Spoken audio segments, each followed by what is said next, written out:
Esto es Escena Internacional, podcast producido por Comité.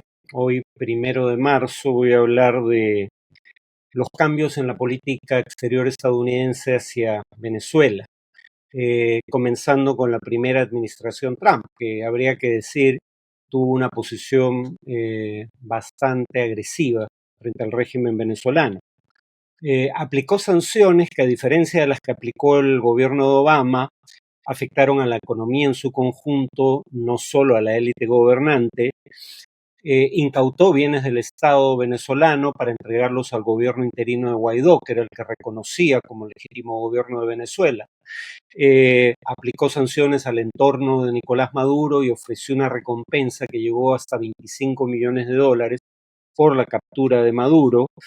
Amenazó a Venezuela con el uso de la fuerza con el fin explícito de derrocar al régimen dictatorial. Pese a ello, como sabemos, con una depresión económica y una hiperinflación, el régimen sobrevivió. El daño fue más a las condiciones de vida del ciudadano medio que al propio régimen. En parte por eso hubo un cambio en la política hacia Venezuela durante el gobierno de Joseph Biden, pero eso también se explica por una razón ajena a lo que ocurre en Venezuela, y es el hecho de que Rusia invade Ucrania en 2022, y esa invasión llevó a sanciones contra la industria de hidrocarburos rusa.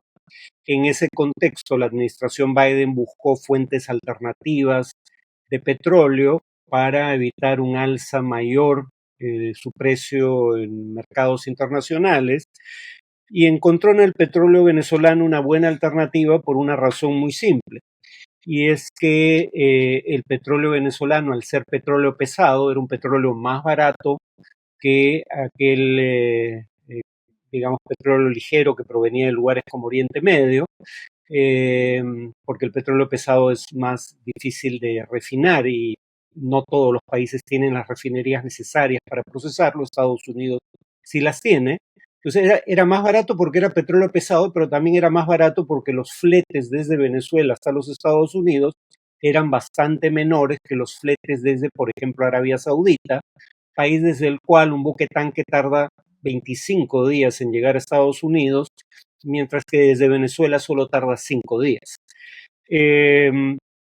Y claro, el tema es que como la administración Biden no podía reconocer que hacía esto por razones ajenas al tema de derechos humanos y democracia en Venezuela, simultáneamente promovió las negociaciones en Barbados entre el gobierno de Maduro y la oposición, negociaciones que, como sabemos, no llegaron a ninguna parte.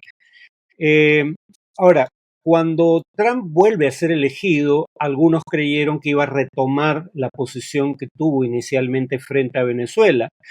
Había dos nombramientos, cuando menos, que parecían sugerir eso: el de Marco Rubio como secretario de Estado y el de Mauricio Claver Carón como enviado especial del Departamento de Estado para América Latina. Sin embargo, ya desde la transición se pudo ver que el tema de Venezuela no era prioridad, o cuando menos la democracia en Venezuela no era una prioridad para la administración Trump.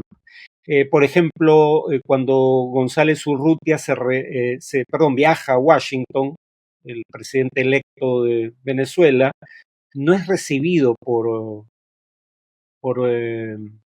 Donald Trump. Más aún, ni siquiera es recibido por un miembro del futuro gabinete. Es recibido por el asesor de seguridad nacional, Mike Waltz, y lo que dice González Urrutia respecto al encuentro es penoso, porque él intenta darle un cariz positivo a lo que es básicamente una declaración vacía de contenido. Edmundo González Urrutia dice respecto al encuentro con Mike Waltz, el asesor de seguridad nacional del gobierno entrante: nos garantizó que los Estados Unidos y el mundo estarán alerta sobre lo que suceda en nuestro país. ¿Qué implica en concreto estar alerta? Pues eso, no mucho, solo que vas a prestar atención al curso de los acontecimientos, pero no te comprometes a ningún curso de acción específico. Y ya luego, durante la transición, un senador republicano, Bernie Moreno, eh, diría lo que parece estar ocurriendo, ¿no? Diría primero que había que trabajar con Maduro porque Maduro era quien gobernaba de facto, pero gobernaba para todo efecto práctico Venezuela, y que además era necesario trabajar con el gobierno de Venezuela para coordinar acciones contra el tráfico de drogas. Venezuela es un importante país de tránsito, para que Venezuela reciba inmigrantes de esa nacionalidad en los Estados Unidos que estaban en vías de ser deportados y para cerciorarse de que Venezuela haga negocios con Estados Unidos en lugar de hacerlos con Rusia y China. Y cuando entra Trump al gobierno, primero empieza a deportar indocumentados, incluyendo venezolanos, no hizo ninguna excepción por ellos, pero además va más allá en el caso específico de los venezolanos, les revoca el estatus de protección temporal que les permitía residir en Estados Unidos por el riesgo que implicaba regresar a Venezuela para aquellos que sobre todo eran parte de la oposición a la dictadura de Maduro. Y el estatus de protección temporal, hay cifras que discrepan, van desde 350.000 hasta 600.000, pero digamos, eran cientos de miles de venezolanos que perdieron ese estatus, que vencía en abril o septiembre, dependiendo del caso, y que la administración Biden había prorrogado su vigencia. Bueno, esa prórroga fue anulada por el gobierno de Trump, y el gobierno de Trump no solo actuó de manera hostil hacia venezolanos que eran conocidos en la Florida como magazuelas, porque eran fervorosos partidarios de Trump, recordando probablemente su primera gestión gubernamental. Y no solo, repito, ahora busca deportarlos, sino que además los asocia al Tren de Aragua y al crecimiento de la delincuencia en los Estados Unidos, delincuencia que no parece haber crecido y en tanto haya crecido en algunas partes del país, no fue por acción de los venezolanos, a juzgar por las estadísticas, solo se han atrapado 600 personas acusadas de pertenecer al Tren de Aragua y los venezolanos que serían deportados, como dije, son cientos de miles. No parece que esa sea la razón por la que están siendo deportados. Eh, Ahora, la verdadera razón por la que actúa así el gobierno de Trump al deportar venezolanos, no solo indocumentados, sino incluso aquellos que tenían un estatus legal en los Estados Unidos, es otra, ¿no? O son otras. Primero está lo que dice respecto a la situación de Venezuela, porque una de las razones por las que se les permitía quedarse en Estados Unidos era las dramáticas condiciones de vida del venezolano medio. El Departamento de Seguridad Interior, o Homeland Security Department, elabora un informe sobre la situación de Venezuela en el que se dice literalmente lo siguiente, esto es una cita textual. En general, algunas de las condiciones por las que se designó en 2023 a Venezuela, un país cuyos ciudadanos podían acogerse al estatus de protección temporal, continúan. Algunas de las condiciones que permitieron otorgarles lo que en inglés se conoce por sus siglas como TPS continúan, pero añade, sin embargo, hay mejoras notables en diversas áreas como la economía, la salud pública y el crimen. Entonces, en la medida en que un factor para concederles el estatus de protección temporal era las condiciones de vida en Venezuela, estas habían mejorado. Además, Trump, según el diario Financial Times, consideraba que la experiencia de Guaidó había sido un fracaso estrepitoso. De hecho, el Financial Times cita a un asesor de Trump que atribuye a Trump haber dicho que Trump considera a la oposición como perdedores, dijo un exfuncionario. Les dio mucho y fracasaron, no hay forma de que repita esa experiencia, ¿no? Y esto ayuda a entender el contexto en el cual Richard Grenell viaja a Caracas para ser el primer funcionario estadounidense en reunirse con Maduro en años. Lo hizo el mes pasado, en febrero, porque no hay relaciones diplomáticas entre el gobierno de Maduro y el gobierno de los Estados Unidos desde 2019. Sin embargo, Richard Grenell, el mismo día en que se reunió con Maduro, regresó en la noche a los Estados Unidos con 6 estadounidenses que estaban detenidos en Venezuela. Y además dijo que había logrado el compromiso de Maduro de recibir a los venezolanos que iban a ser deportados por los Estados Unidos, e incluso que el régimen de Maduro se había comprometido a pagar los vuelos en que serían repatriados. Al día siguiente de la visita de Grenell a Caracas, se extiende, bueno, se permite que se extienda automáticamente la licencia que se había concedido a la empresa estadounidense Chevron para operar en Venezuela. Y acá lo interesante es que en febrero de este año se permitió que se extendiera la licencia de funcionamiento de Chevron en Venezuela, pero el 26 de febrero, el mismo mes, Trump retrocede y en la red social Truth Social dice: por la presente revertimos las concesiones que el corrupto Joe Biden le dio a Nicolás Maduro de Venezuela sobre el acuerdo de transacción petrolera con fecha del 26 de noviembre de 2022, y añade, y que también tiene que ver con las condiciones electorales dentro de Venezuela que no han sido cumplidas por el régimen de Maduro.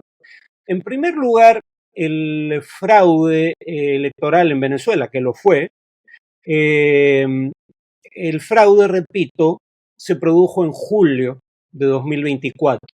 Y en febrero de 2025, sabiendo que había habido un fraude electoral en Venezuela, se permitió que se renovara automáticamente la licencia de funcionamiento a Chevron. Así que el fraude no es la razón por la cual cambia de posición en torno a Chevron la administración Trump.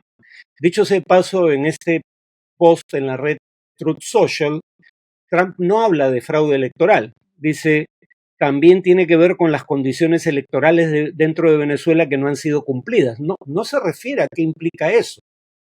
No dijo que fue un fraude, cosa que para mí es obvia, ¿no?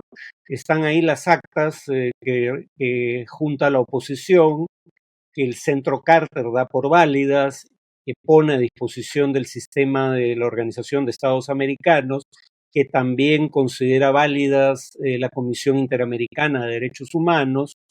Y el Centro Carter es importante para entender lo que pasó en las elecciones de julio de 2024 en Venezuela, porque fue la única institución independiente invitada como observadora. Y acá al régimen venezolano le salió el tiro por la culata. La razón por la que solo se invitó al Centro Carter es porque cuando, si mal no recuerdo, en 2004 hubo un referendo revocatorio del mandato de Hugo Chávez, que Chávez ganó y por ende su mandato no fue revocado. La misión del Centro Carter de observación electoral indicó que no había indicios de fraude, y el Centro Carter fue fustigado por la oposición venezolana por no decir que había habido fraude en el referendo revocatorio. Por eso es que es la única entidad que es invitada para ser observador de las elecciones de 2024. Pero bueno, esta vez, repito, le salió el tiro por la culata porque el Centro Carter constató que las elecciones de julio de 2024 en Venezuela no habían cumplido con los estándares internacionales para ser consideradas libres y justas. Y repito, fue el Centro Carter el que puso a disposición de la OEA las copias de las actas electorales, más del 80% del total, que había recopilado la oposición venezolana. Pero reitero, no fue por esto que ahora se decide retirar la licencia de funcionamiento de Chevron en territorio venezolano. Fue por algo que añade Trump de inmediato en su post en la red Truth Social. Dice, además el régimen no ha estado transportando a los criminales violentos que enviaron a nuestro país, el bueno y viejo Estados Unidos, de regreso a Venezuela, al ritmo rápido que habían acordado. Primero, no hay ninguna evidencia de que Venezuela o cualquier otro país deliberadamente envíe delincuentes a los Estados Unidos. La única vez que puede decirse que algo similar ocurrió fue en la crisis, digamos, de Mariel, los llamados Marielitos. Ahí sí hubo casos en que Cuba permitió a presidiarios, liberó a presidiarios para que emigraran a Estados Unidos. Pero después de eso nunca ha vuelto a ocurrir que se sepa. Pero Trump sigue diciendo que no es que se trate de gente que busca mejores condiciones de vida y emigra voluntariamente hacia los Estados Unidos, sino que repite que países como Venezuela abren sus cárceles para enviar deliberadamente a sus criminales más peligrosos a los Estados Unidos. Pero fíjense cómo aquí sí reconoce que lo que está en juego en realidad es que Venezuela no está aceptando la repatriación de sus connacionales eh, al ritmo rápido que habían acordado, dice Trump, ¿no? Eh, en otras palabras, si esto fuera una decisión tomada producto del fraude electoral, no se revocaría, no se hubiera renovado para empezar la licencia y ya no habría posibilidad de que se revoque porque el fraude es un hecho consumado. Si es un tema de la rapidez con la que Venezuela recibe a sus connacionales deportados, eso sí es negociable. Y yo me atrevería a sugerir que si el gobierno venezolano tiene una actitud más complaciente con las demandas del gobierno norteamericano, probablemente se vuelva a permitir operar en Venezuela a Chevron. En todo caso, en los días y semanas sucesivas sabremos qué ocurre al respecto, pero repito, esto no tiene nada que ver con la democracia en Venezuela. Eso es todo por hoy, nos vemos en el siguiente podcast.